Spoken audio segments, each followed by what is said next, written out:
À même pas 60 ans, Anne Roumanoff peut se vanter de pouvoir fêter ses 35 ans sur scène. Depuis la fin des années 1980, l'humoriste fait rire aux éclats tout un public. Alors pour fêter ça, l'ex-femme de Philippe Vaillant a décidé de monter sur scène. Le 4 décembre prochain, elle montera sur la scène de l'Olympia entourée de ses grands copains du milieu que sont Alex Vizorek, Elise Moon ou encore Virginie Hoc.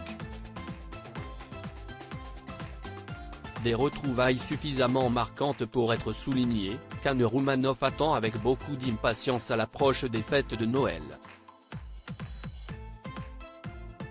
Ce jeudi 17 novembre, Anne Roumanoff était l'une des invitées de C'est à vous, présenté par Anne-Elisabeth Lemoine sur France 5.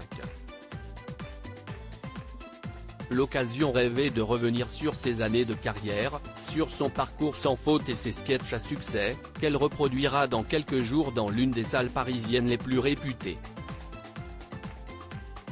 Parmi ces fameuses séquences que personne n'a oubliées, le sketch de la femme refaite, évoquant la chirurgie esthétique abusive pratiquée par une femme.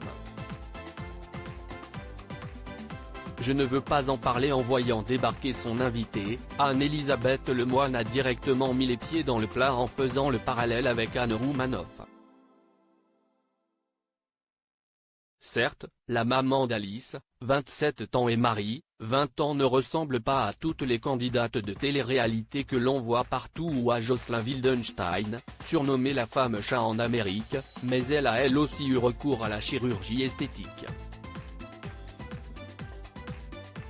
Il y a quelques années, Anne Roumanoff a subi une liposuction.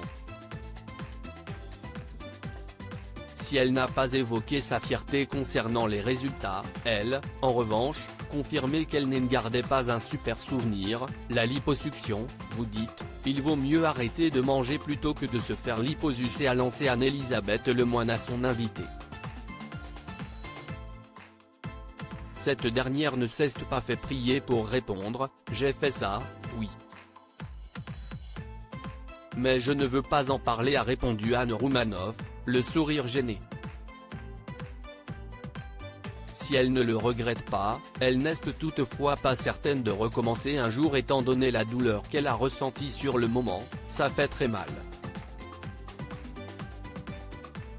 Il faut peut-être souffrir pour être belle mais il ne faut pas abuser non plus.